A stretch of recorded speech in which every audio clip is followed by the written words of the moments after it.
This March, the Virginia War Memorial Foundation, in partnership with Richmond's Firehouse Theater, is proud to present War in Pieces for 2024. This annual theater festival features 4 professionally produced one-act plays written by veterans. The co-production has grown out of the Foundation's free veterans writing program, the Mighty Pen Project, a university-level creative writing class and workshop for veterans and their families, taught by me, David L. Robbins, author, professor, and founder of the Mighty Pen. Tickets are available now at firehousetheater.org. Come join us for remarkable stage performances from stories of heroism, sacrifice, and service in uniform.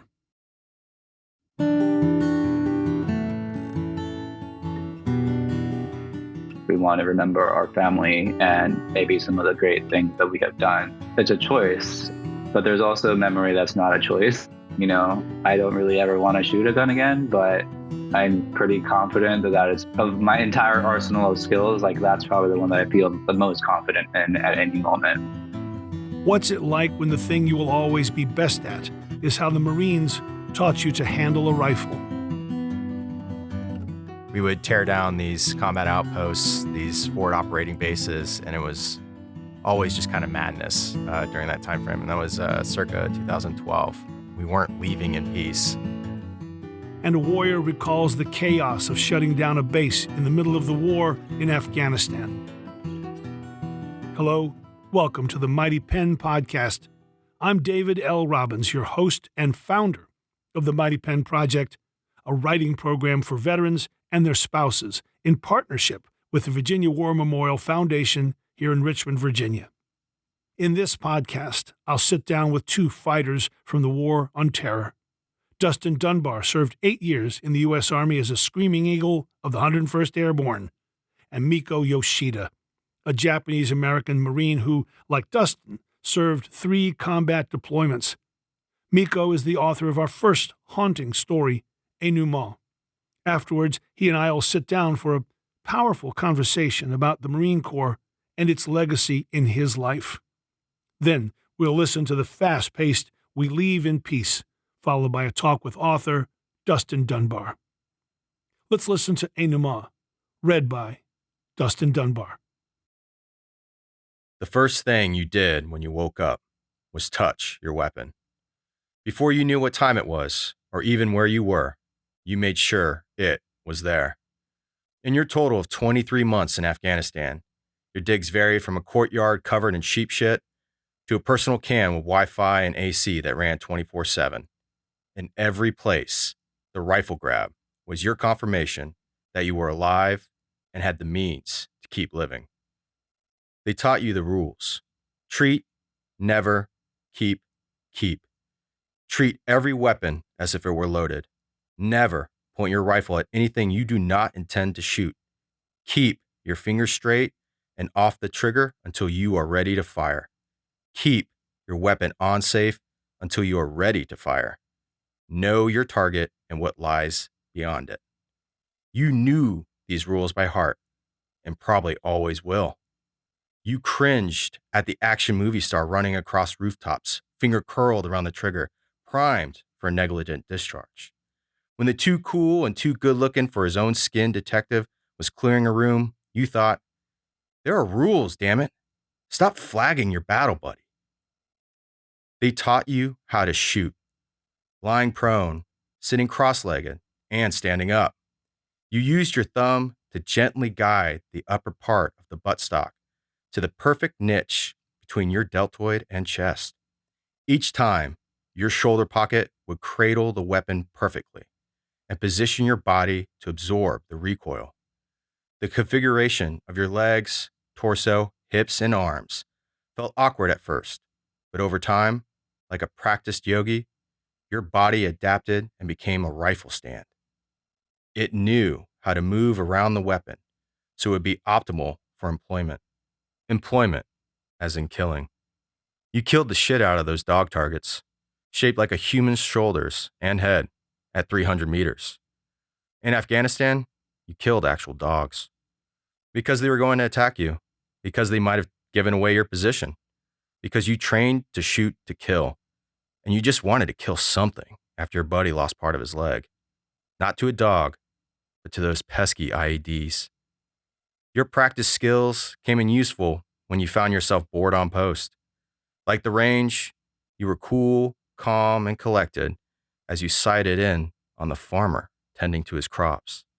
You knew he was harmless, simply working to feed his family. You imagined pulling the trigger, hoping one day he'd give you a reason. After all that training, not to shoot at something would be like not taking the test you studied for all this time. You would get distracted and think of other metaphors about not being able to shoot. Sparring without bouts, cooking without eating, sex without climax. This passed the time as you stood and stared into nothingness, forgetting you were fantasizing about murder for no reason but boredom and fear. Or did they train you to do this? They taught you how to breathe. Inhale, pause, exhale. You learned to raise your sights just above the target. Wait for the natural pause as the sight post moves down, and gently squeeze the trigger. Don't anticipate the recoil. This soft pull could be a bullet on a human target at 500 meters, and every Marine trained to it. You never paused to think about the connection between the small movement of your pointer finger and the death it could dole out, squeeze by squeeze. When you actually encountered the enemy, you scanned and saw only dust as the rest of the Marines opened fire. You never shot at anything, but once that IED went off, you saw one of your own with a missing limb. Again. You rushed over to him and watched as he struggled for air. You felt like he'd be all better if you could just get that leg glued back on and get a nice shower and change of clothes. Then he could breathe. He taught you how to take care of it, to disassemble it and clean it, to put it back together and conduct a functions check. Each piece was essential, but they stressed to you, don't be the asshole who loses the firing pin. You learned to pack a fat lip of dip while you did it for instant credibility. It made you sick at first, but over time, you could take apart and clean your weapon with your eyes closed and pack cancer into your lower lips like a real Marine. The tobacco stung your gums, but you didn't care. They taught you that it was more important than you. Losing your mind was fine, but if you lost a rifle, you were fucked. A lost rifle had you walking with the entire company online inside the training area until it was found. They berated the Marine who belonged to that rifle. You learned it was more important than you because it would keep you alive. Killing notwithstanding, your actual weapon made you, you. You were a rifleman. Every Marine was. You knew the right amount of pressure it took to push the pins to separate the upper and lower receivers for disassembly. You forgot which buttons not to press when having a spat with your girlfriend. It never ended well. Between the Marines and the woman, you thought you knew which was more important. You didn't. They taught you when you got there to never shoot warning shots. You shot to kill. You stared out at the tree line hoping someone would pop out with an AK-47. But it was just a shoeless kid signaling you to toss a water bottle. So, when another Marine shot an old man with corn husks in his turban, you went to look. The bullet left a tiny hole in his skull, and the real confirmation was the blood that slowly darkened the dirt. You felt a tinge of jealousy. Your higher up chalked it up to an unarmed enemy combatant since the last few days had been throwing improvised grenades over the courtyard of the house you took over. They told you not to let anyone get within hand grenade range and to stop giving out bottles of water. That's what they packed explosives into before launching them over the wall. What about slingshots, you thought of asking. But you already been told not to be a smartass, so you just kept it to yourself. Also, what was hand grenade range? You thought about the high school quarterback who could launch a pigskin 50 yards, no problem. He dated the prom queen and went to an Ivy. He had his own startup by the time he graduated. It's okay, though. You had your rifle and could kill anyone you wanted to at that very moment. No warning shots. They didn't teach you about coming back. When you turn to home base, the last thing you do is turn in your rifle at the armory. Get that done, and your family and friends are waiting for you with tears and hugs. You feel guilty at that moment for missing your weapon more than your family. You go home that night and meet the bottom of the whiskey bottle. Your buddy got it for you. He thinks it'll make you feel better. You think so too. You wake up and panic when you reach for your weapon and it's not there. You start sleeping with the semi-auto pistol you bought when you were just a trainee. Not the same, but it's good enough. They didn't mention the separation anxiety part when training you to love your weapon. You're out. You seek employment, not the killing kind, the kind that makes you a productive member of society, that helps your family stop worrying about you. If the conversation goes there and they ask, you tell people you never shot someone in combat. You feel slightly ashamed, as if your credibility is somehow reduced. So you think of compensating by explaining that your job was lethal, but in different ways. That you had to shoot artillery and call for rockets and drop bombs. That if the grunts couldn't get to it with their long guns, you could summon an actual hellfire, or worse. But you realize that's a bit unhinged, so you chuckle and resort to self-deprecation. Yeah, I'm not a badass, and I'm not one of those crazy ex-Marines, so don't worry. You're tired of fucking doing this over and over again. You're sick of seeing the singularly labeled PTSD-riddled ex-military guy showing up on the TV screen. That's why he's a vigilante, channeling his pain and rage for justice. It's so badass. They eat it up. A Hollywood veteran can hyper-focus on avenging his buddy's death or coldly kill for money as a hired gun, or inexplicably access his homemade bunker and armory to set up a base of operations for a heist with other war buddies who drop everything to join him and provide sniper overwatch from a skyscraper. Also, there's somehow always former special forces, sport righteous beards, and look like they live at the CrossFit gym. You've been saying all this out loud and the people around you are looking a little uncomfortable. When's the last time you could hyper-focus on anything, like just sitting at a bar and having a drink? You take a sip of the heavy IPA you always order and change the subject. You're still more in than you're out. You slowly figure out how to avoid these conversations altogether. You don't offer up any information that needs explanation. You've been out of the Marines longer than you were in. Your hair is longer. You don't present like one anyway. You've dropped the sirs and the ma'ams, the Rogers and the Wilcos. You've stopped saying female and Vic, but sometimes forget that bathrooms aren't heads anymore. When people find out you were in the military and say things like, "You're pretty short for a Marine," you ignore it, despite wanting to show them that you can still reach them with a nice left hook, no problem. You put your pistol in storage because your best friend told you it's probably not good to have it laying around, especially around yourself. It's out of sight, but unavoidably not out of mind. You quit drinking because what respectable 33-year-old gets in fistfights at a wedding after party? Quit smoking too, because if all the burn pits and engine exhaust you inhale doesn't kill you, that certainly will. No respectable corporate citizen will be caught with dip and a spit bottle. But you still have a pinch or two outside the bar with another vet. It helps you with your sobriety. The Marines are way past you now. But when you're lying on the beach with your girlfriend, you still get paranoid that someone could come up behind you and smash your face. You don't have any weapons and think about how to protect yourself. You're listening for footsteps behind you on the sand. You try to focus on the sound of the ocean in front of you, but your mind drifts back. You think about the random acts of violence against Asian Americans that flood your newsfeed because of the Chinese virus. You could be the next Vincent Chin, only reversed. He was of Chinese descent, killed for appearing Japanese. But the killers, those men were the type of people they sent to jail. 3 years before you were born, in the country you went to war for, one could kill a Chinese American for a $3,000 fee, according to its criminal justice system. Now, in 2021, you don't let anyone get behind you on the platform waiting for the train, just like you did each time you came home from Afghanistan. You know it's not reasonable to be on edge this much, but your body reacts nonetheless. You remember you have a pen from the crossword puzzle you do to ease your anxiety. Order is soothing on the black and white grid. Everything has its place. It's a puzzle, but it's not impossible, and the choices are limited to 26 letters.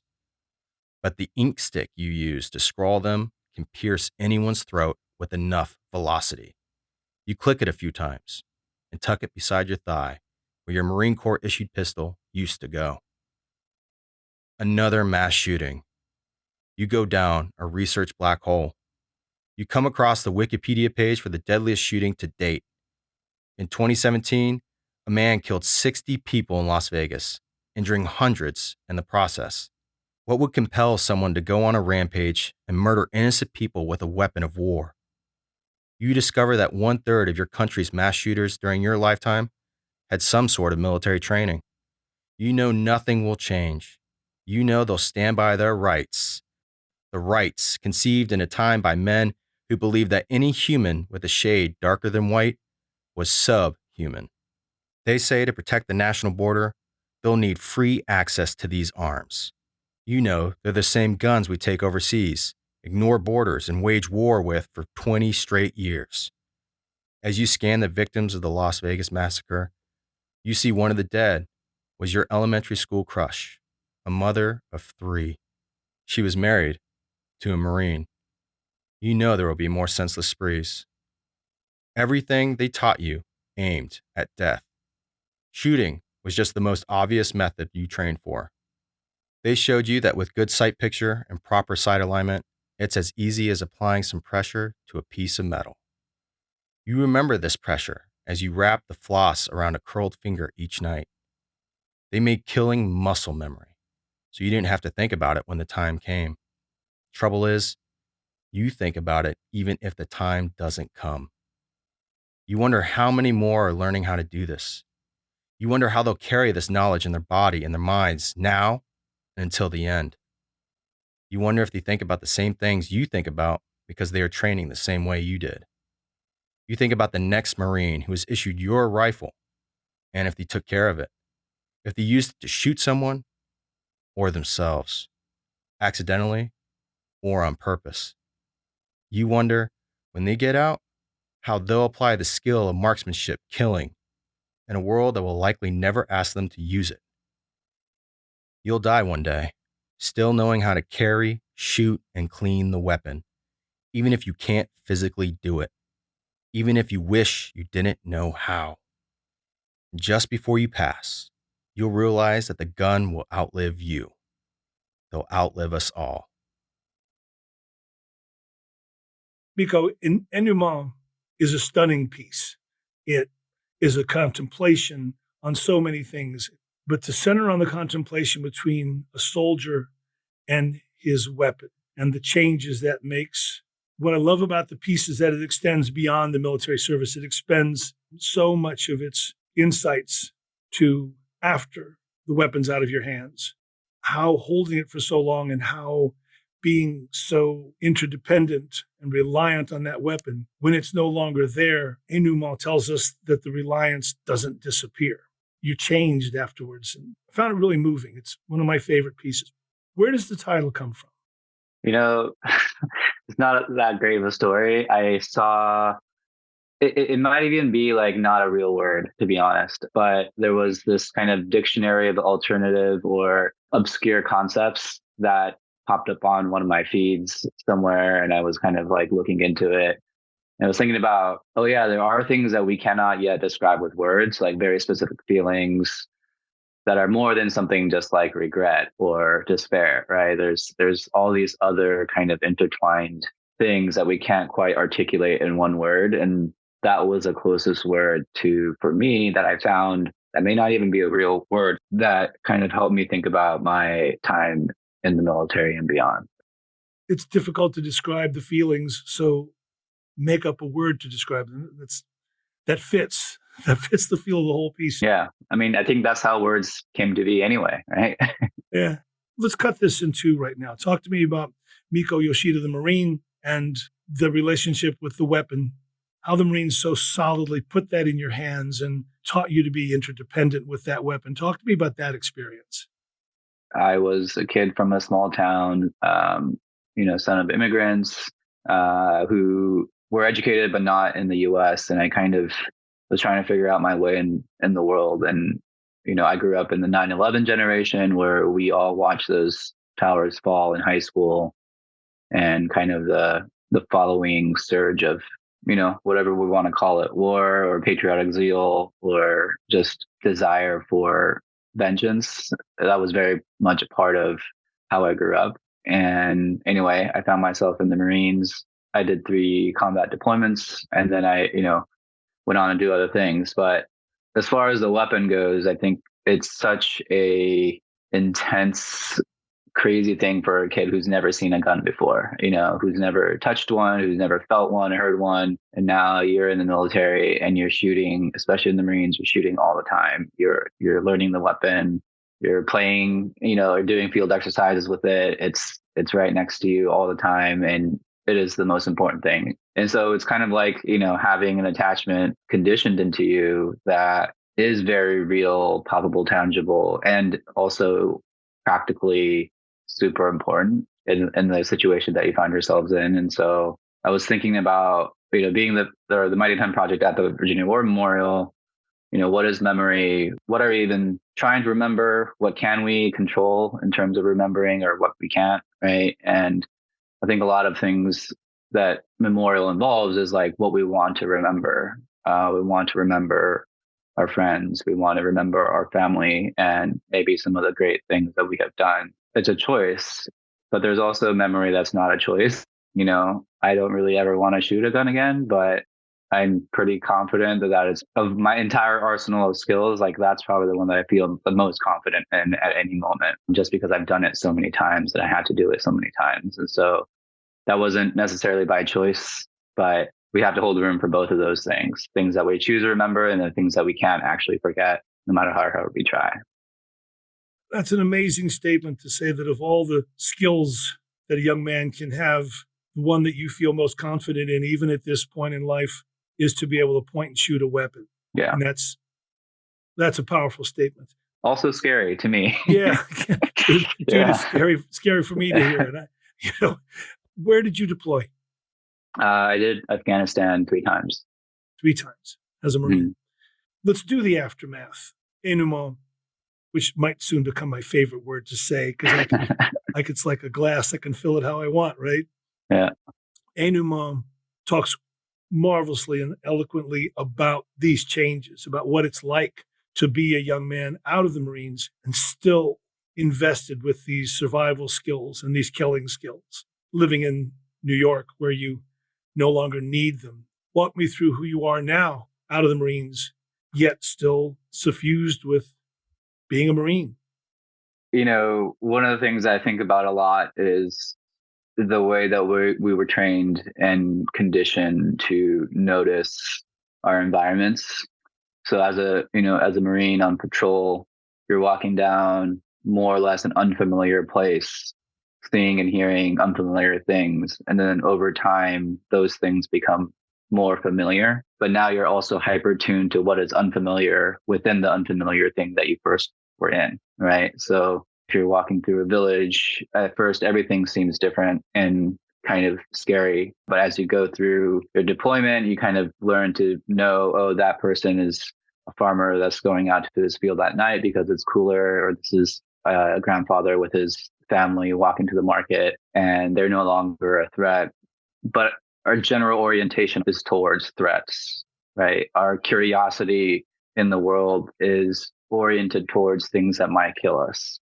I remember distinctly walking to the movies with my family in a huge shopping mall and being super paranoid about the high ground around me, about the people walking behind me, being hypersensitive to threats that may or may not be there. The saddest thing in the world for me is to see our curiosities crushed, because I look at my nephews and my younger siblings, and they are really curious about the world. They want to know what's going on. They want to explore things. And unfortunately for me, I think at some point I realized that my curiosity was completely based on fear. Like, what can hurt me? What can attack me? How can I maneuver myself out of that situation? And that's not a really fun place to be. And so for me, post-military was trying to readjust in a way that's more about learning about the world and learning about why things are the way they are and why I'm the way that I am, and it's a complex thing that we will never understand fully. And for me, what I found through all of that is that it is meaningful and it is gratifying even to learn more about the world in which I live, and to learn that the way that I experience the world, the way that it interacts with me is not the same way that other people experience the world and that the world interacts with them. And I think there is a big maybe gap or misconception or misunderstanding about veterans. And I think that there's one side that wants to uphold them as kind of patriotic heroes of our country, and the other side that maybe wants to say they're PTSD riddled, a struggling class or people who are damaged. And both of those things that can be true, and both of them can be untrue. And it's just a matter of being curious and asking people what their experience was if they have the space for it. So I've struggled a lot with like trying to come to terms with how to articulate what my experience was, but more so how to really hold those things within myself to be okay with some of the things I did or didn't do, and also be proud of some of the things that I did or didn't do. And most importantly to me is to be critical of everything, not from a criticism space, but from like a curiosity space, to really look at something and examine it for what it is. What advice does Miko Yoshida today give to that young man to better get into this world, the world that we're in right now, as you described? You've set down your weapon, you've taken off your uniform, and on that day, what do you say to prepare him? We have gut feelings about things. We really do know what's right and wrong. But a lot of times, whether it's, the ideas or the institution or something that you've been involved in might be contrary to that. And resolving that conflict, especially for a young Marine or a young person in general, is really hard, right? Because we've kind of been told as we grow up that, no, this is the way things are. These are your mentors. These are your heroes. This is what you should look up to. But ultimately, we actually know and we feel it within our gut what is right and wrong. And my biggest advice for the younger me, and for anybody really, is to surround yourself with a community and people that you can trust, that allow you to hold space for what you're feeling in your guts and discuss it.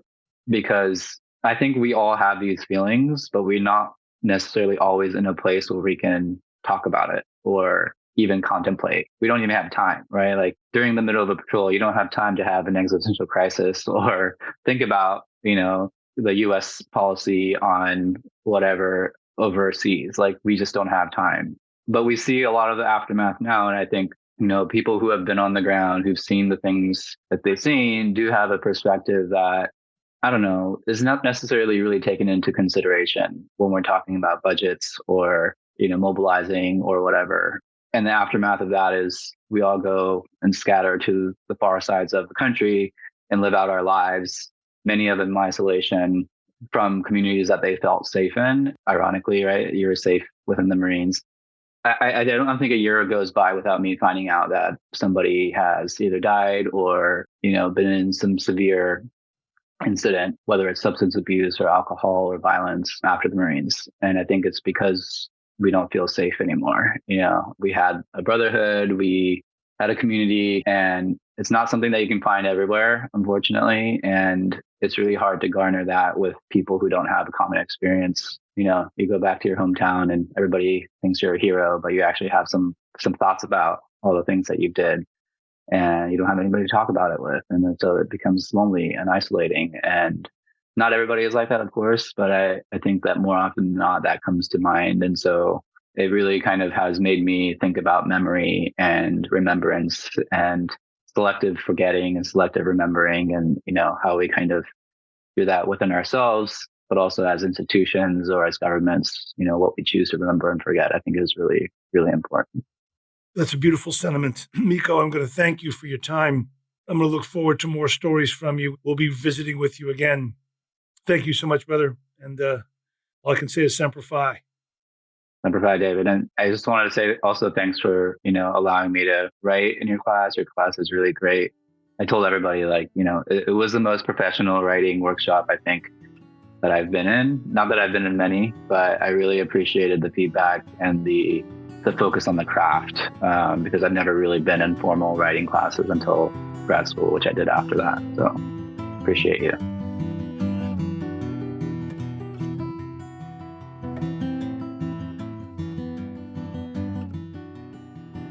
Now our second story, Dustin Dunbar's We Leave in Peace, read by Dean Knight. Yep, that ain't good, Lieutenant Smith exclaimed behind his binoculars. The company executive officer studied the rock formations surrounding Combat Outpost Campbell, his tall, limber frame silhouetted against the darkening sapphire sky. Moonlight emerged from behind the mountains. He exposed himself to potential sniper fire, but we had to get a good view of our enemy's formation. What's that? I attempted to follow Lieutenant Smith's sightlines with the optics on my M4 carbine. A sudden movement caught my eye, and I barely made out the dirt-brown hue of a poncho streaking from one rock to another. The enemy wisely positioned themselves out of the range of our rifle fire, so I jotted down notes of distances to hand off to the mortarmen. Looks like S2 was right after all, Lieutenant Smith declared. He dropped his binos and took a knee next to me on the roof of the company's headquarters building. Got about a company plus of enemy fighters out there. I let out an impressed whistle, not realizing that its echo would carry so clearly over the other buildings of COP Campbell and into the evening. The sound reverberated off the mountains surrounding the outpost and onto the rock formations that provided our enemy with natural cover and fighting positions and traveled deeper into the mountain pass south of our outpost. A shrill whistle from the pass was returned to us. I smiled. Our enemy was out there all right. How long until the PSD platoon arrives? Smith turned to me with a smirk. About 3 hours, based on last comms. They're still traveling north to south down Route Timber.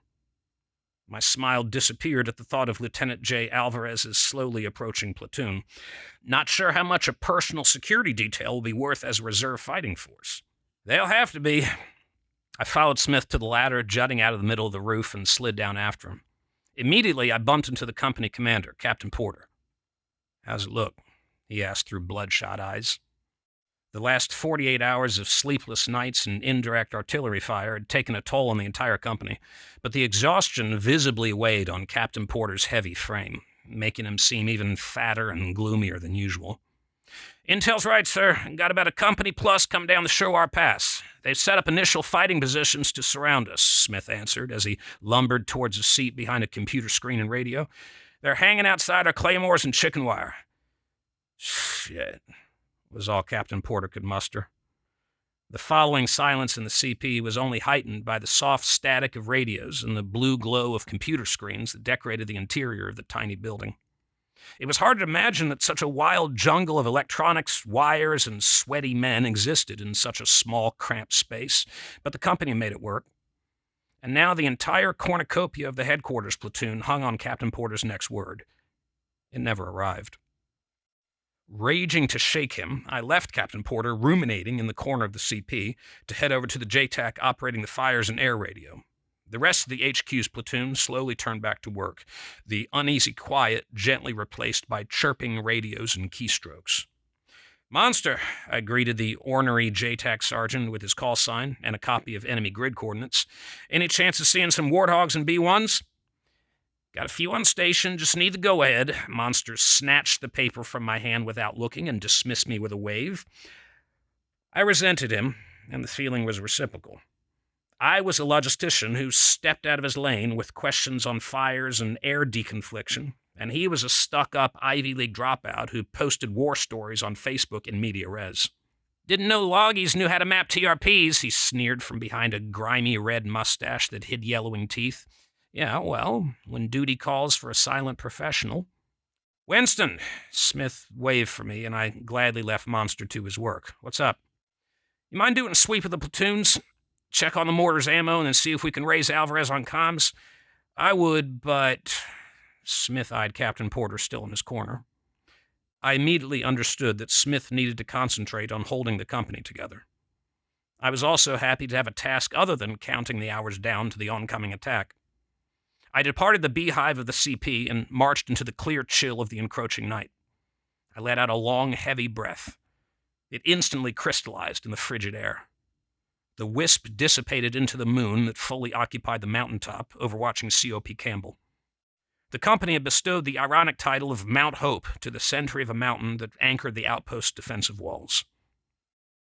I studied the fortifications that culminated at Mount Hope while listening for any further enemy noises behind the protective barriers.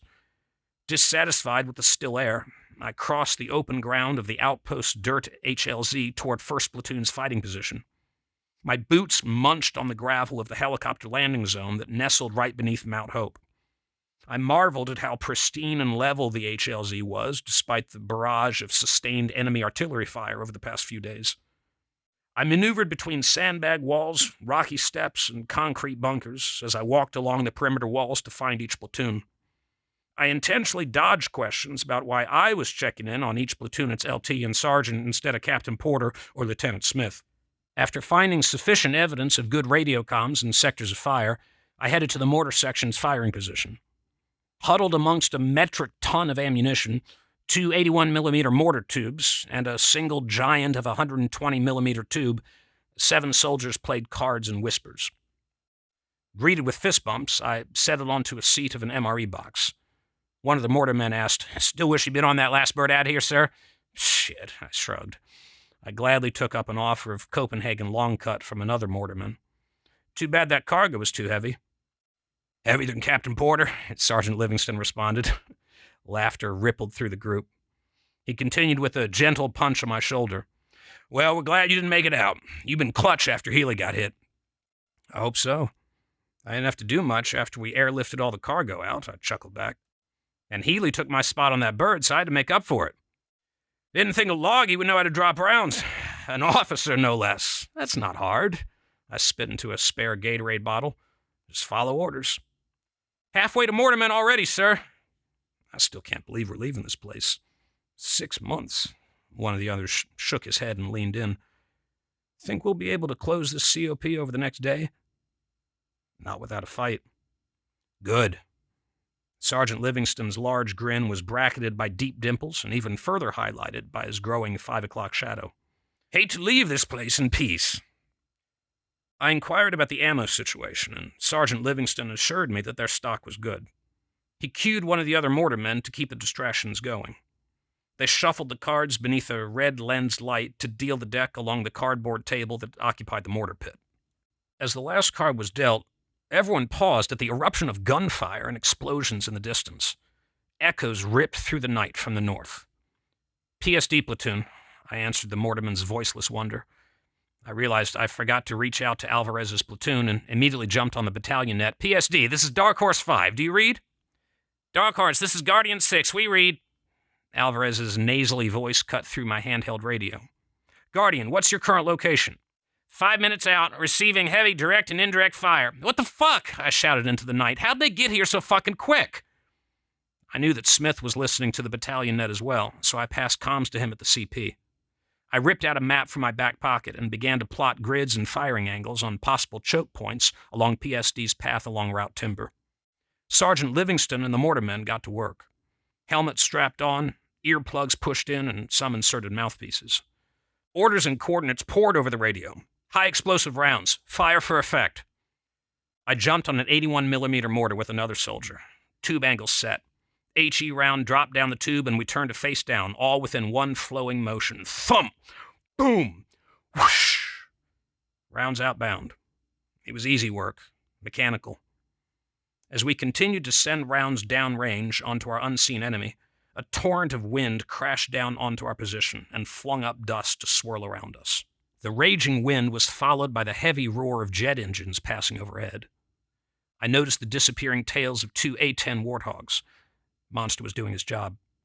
The mortar pit let out a loud holler as the distinctive burp of the Warthog's 30mm cannon tore through the air.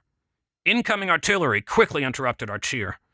We each took shelter in the fetal position behind sandbags that surrounded the mortar pit. Rocks and shrapnel scorched the air as they perforated our protective sandbags. We waited out the explosions. More enemy coordinates received. We sent more rounds to support PSD. I was lost in the sounds of incoming and outgoing explosions. My chest thumped in time with each explosive we sent and received. Dark Horse, Angry 5. Smith's request came across my handheld. Angry 5, send it. Need you at the front gate to receive Guardian. Sergeant Livingston nodded and offered his hand. Recognizing that I was about to run through indirect fire, I quickly took his outstretched hand. He launched me to provide momentum. I scrambled up and out of the mortar pit, and I reached a full sprint and cleared to the nearest perimeter wall to hide behind it. The encroaching enemy's rifle fire and RPGs lanced above the walls and streaked into the compound, exploded against bunker walls, and tore through unoccupied tents. The company's soldiers manning the walls poured return fire back at the enemy. I ran beneath the scorched rain of expended brass shells. I heard the PSD trucks before I saw them at the gate. Mark 19 automatic grenade launchers and M2 50 cal machine guns raked the surrounding rock face. Their gunners were unable to see the enemy, but hoped that the hell they unleashed found purchase. Another soldier was already pulling back the massive steel gate by the time I arrived. It screeched on its metal grooves as the road opened. The PSD platoon's Max Pro vehicles poured into the compound while still firing into the distance. Chatter streamed over the net's airwaves, but it was between Smith and Guardian 7, not 6, on where to position the gun trucks. Wondering why Alvarez wasn't on the net, I ran down the line of firing trucks to find him and escort him to the CP. I spotted the lead truck with its back ramp down, smoke billowed out of it. I moved to it for cover. I leaped into an open seat just as rifle fire ricocheted off the ground behind me. Where the fuck is Alvarez? I screamed over gunfire at some unknown soldier. Medics took him in Loving. We got hit by a fucking rocket. I took 3 heavy breaths before I took off again. I rushed to the medic tent and spilled into it. Utter chaos surrounded me as 2 medics ripped clothes off a wounded soldier. They quickly applied field dressing to his punctured torso, their gloved hands drenched in dark blood. Sitting alongside this choreographed madness was Lieutenant Alvarez. He held up his left hand by the wrist at eye level. A trickle of bright blood ran down his index finger and pooled at the hand holding it up. Our eyes met. I got hit, Alvarez motioned to me with his upheld hand. The 3 medics were busy tending to whom I assume was Loving, so I tore off some electrical tape from my kit and found a spare square of gauze next to Alvarez. I roughly pressed the gauze to his finger. It was a small cut at the edge of his first knuckle. I taped the injured index finger to his middle finger. Have you called a medevac? I yelled at him over the noise of the med tent. He shook his head in the negative. I clicked into the company net. Angry 5, this is Dark Horse. We need a medevac. 1 injured. Urgent. I eyed Alvarez as he stared at his wounded soldier. The medics had stabilized Loving, but his breath seemed shallow. Let's go, man. Smith needs you in the CP. I pulled on his flak vest. I'm staying with Loving, he pleaded, eyes locked on the prostrate soldier. No, you're not. Fuck you, I'm staying. Alvarez ripped my hand from his shoulder. I stood before him motionless and dumbfounded. We had a job to do, and I didn't have time to waste, so I keyed in my radio to the battalion net. Guardian 7, this is Dark Horse. Angry 5 needs you in the CP. I left Alvarez and ran to the CP to meet up with Smith and Alvarez's platoon sergeant. Inside the CP was even more chaos. Radios barked and soldiers screamed orders back and forth. In the middle of the incomprehensible mess sat Captain Porter, elbows on knees as he stared into nothing. I found Smith just behind Porter, ignoring him and talking to the company first sergeant and the PSD platoon sergeant. Medevac birds inbound with Apache escort. ETA 5 minutes, Smith greeted me with a small nod. We'll use the Apaches to provide some support while we get the injured out. Battalion has given us the green light to leave this shithole early. After the medevac takes off, we have Chinooks landing to airlift us out. So, we continue as planned. First Sergeant, I need you on the walls to pull the platoons back to the HLZ. First Sergeant Jones shot a side glance toward Captain Porter. Roger, sir. Missouri to pull first, Oklahoma to pull second, and Kansas to pull third. Roger, and Guardian be the last to pull out with headquarters platoon. On Texas, we load into their trucks and take off. If you hear Alamo, they've broken through in its final protective fires and lines. Guardian leaves us, and we all pull back to set up on Mount Hope. Smith turned to Guardian 7 and looked at me. Winston, stay with the mortars. On either Texas or Alamo, pull them out after final protective fires.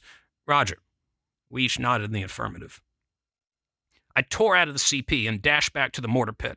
AH-64 Apache helicopters loitered overhead, launching rockets just beyond the compound walls. A UH-60 Blackhawk noisily lowered onto the landing zone, and I took a knee to not get blown off my feet. Medics hurried to the HLZ carrying Loving on a litter.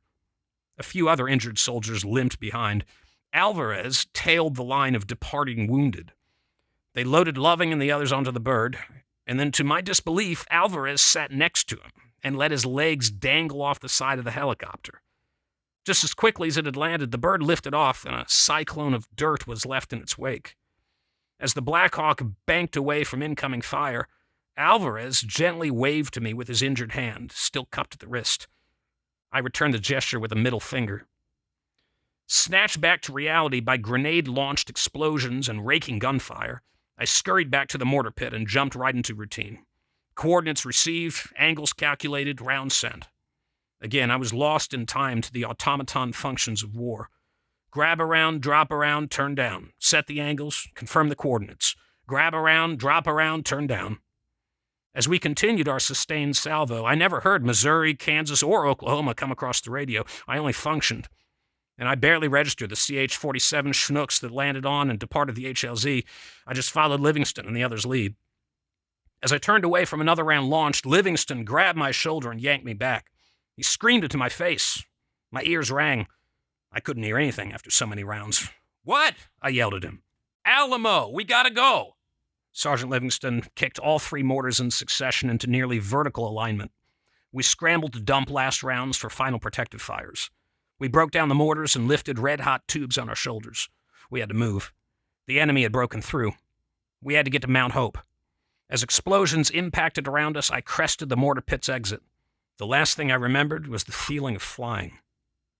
I awoke with a jolt. A hand secured me from the dark. "He's alive," I heard a gruff voice laughingly confirm. I was placed on my side on top of loose rocks. I sat up and looked down onto C.O.P. Campbell through blurry eyes. Fires focused my sight as they danced on the darkened ruins of the outpost.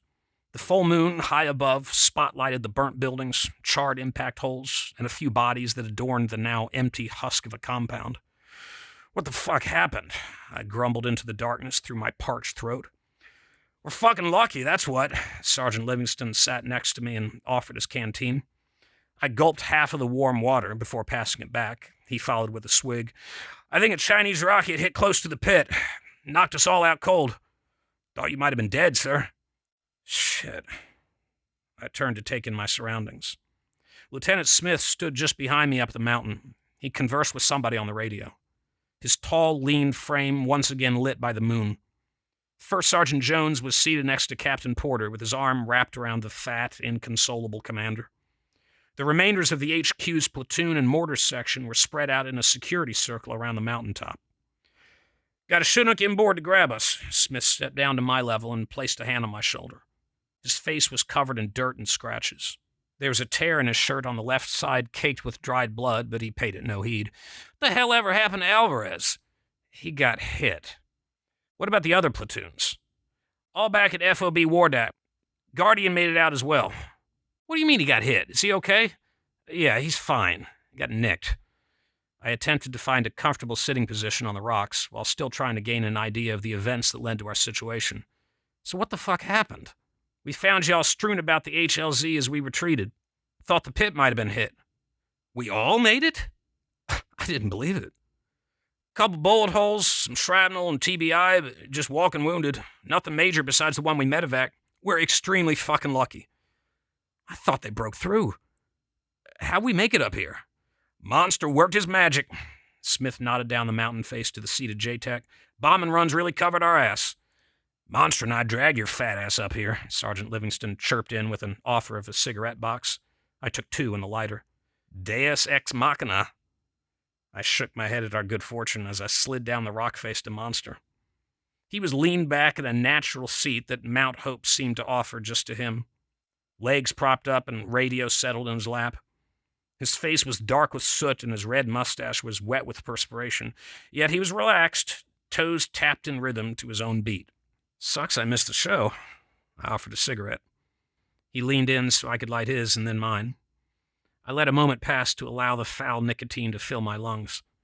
"Thanks." "Don't mention it." He grinned through a puff of casual smoke. "And you're just in time for the finale." Before my question could escape, a rush of heated air thrust it back down my throat. The moonlight disappeared as a single broad black shadow passed overhead. A deafening roar shook my bones into the mountain. A slender, massive, unmistakable shape, a B-1 bomber. Its terrifying frame descended onto the compound almost as if it would swallow it whole. The bomber's wingtips almost brushed the face of the mountain pass as it swept through. Its 4 piping, white-hot jet engines pushed it south away from our position on Mount Hope. Its dark belly opened. Countless bombs dropped along the pass. Hell and all its kinetic wrath had been loosed from the heavens. The bombs barely had time to whistle down to the savaged earth as I witnessed the final throes of C.O.P. Campbell between the red and white explosions. The cracking thunder of each finally hit me before I felt the tepid, stale air of their concussive, infernal waves. Monster lifted his chin to take it all in, as if he was catching a night breeze on the beach. I'm joined by Dustin Dunbar, my friend and neighbor, and the author of We Leave in Peace. My God, Dustin, the title is We Leave in Peace. Yeah. That story was the most breathless front-to-back sprint of action. It was everything. There's mortars, there's running under gunfire, there's the coward, there's Alamo. They've broken through the lines. You get knocked out by a bomb. There's a B-1 bomber. Why did you name that We Leave in Peace? It was inspired by the recent events in Afghanistan, because it's just a recent thing of us never really leaving in peace. We would tear down these combat outposts, these forward operating bases, and it was always just kind of madness during that time frame. And that was circa 2012. We weren't leaving in peace, and it wasn't something we did during the entire time I was there. It is as I said, breathless piece of writing. After listening to it, the word that came to mind was a word out of your final sentence in that piece, concussive. That was a concussively performed and written piece. Our audience, a lot of the folks that are going to be listening, I hope, are veterans. You're a veteran, obviously, but that was combat. That was a vivid depiction of combat. The man you are now, the good, calm father and neighbor to me and friend, you carry that. So if you could, maybe speaking to and for veterans, where do you carry that? How do you carry that? That's never not there. That'll never not be there. You know, I think in the entire 3 deployments I maybe had 4 combat experiences where I was either just getting shot at or where I returned fire. I think I maybe returned fire once. So it's definitely a different type of experience than I would say Vietnam veterans experience, or even, the greatest generation in World War II. So it's a different type, I feel like, of caring, where people kind of expect a certain element out of you of, oh, you were there, you must have shot up everything, when it really wasn't. You rarely did that type of task. It was mostly just getting stuff and taking stuff certain places. So I kind of don't carry it super close to my heart because I feel like it would affect me a little too much. So it's almost kind of like a dream, a memory of something that didn't happen, but you were there for. It's kind of weird. I look back on that time period. It's almost like a bubble of something that's placed outside of my own existence. Everybody was kind of living in a time period that you weren't existing in. And so I think that's the best way I've really thought about it and kind of compartmentalized it and registered that time period of my life as is just something that is outside of myself, but I'm still attached to. It's difficult, and I think everybody kind of goes through it in different ways. The Mighty Pen Project is the name of our writing program. I want to take you back to an episode that happened about a year ago with a Vietnam vet named Ron. Yeah. Ron had a war. He was a machine gunner in a dust-off chopper. You wrote a poem, a very personal and powerful poem that was moving to a great many of us, about your recollections of being a warrior. Do you recall, I'll tell you what Ron said, remind you of what Ron said, and then I'd like your reaction to it, because it moved me. It was in 8.5, 9 years of running the Mighty Pen, arguably my favorite moment. You wrote this poem, we analyzed it in class, and Ron said to you that he had always looked down on your generation of warrior as a Vietnam vet, Vietnam combat vet, that he had thought you guys had it easy compared to what they had to endure.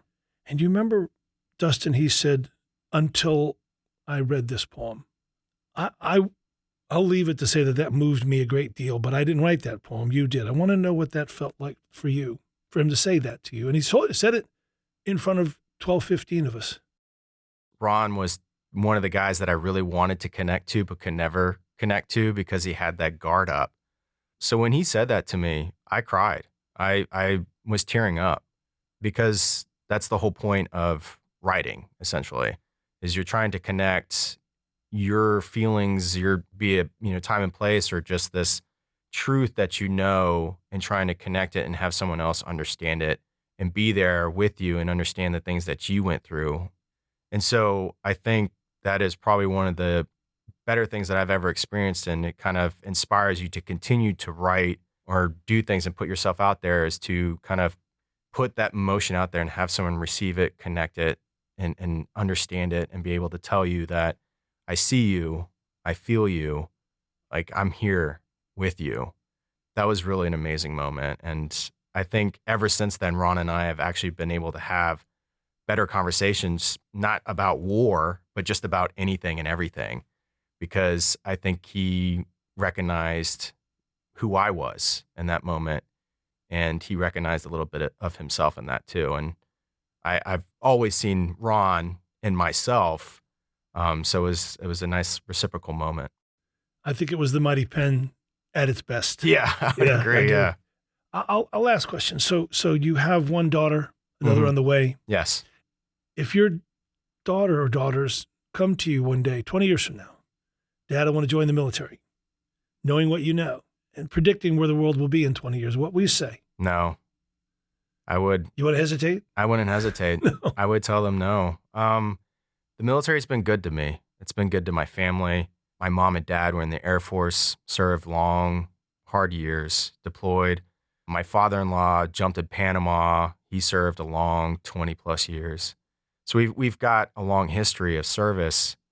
And at the same time, there's a lot of trauma. And I feel like it's something I would not wish my daughters to experience. They'll probably, because they're like my wife, tell me to piss off, and just do their own thing. And I'll still be proud of them no matter what. But I would advise against it, just because it's not something I like to carry. It's just something that I do carry. And there is a lot of fraternity with my friends. Those are my best of friends. The people that were there in Afghanistan with me are my best of friends. And I just won't have friends like that ever again. I wish you could gain that part of the military without actually having to go through the worst parts of it. Dustin Dunbar, thank you so much. Yeah, absolutely. Thank you, David. Amen.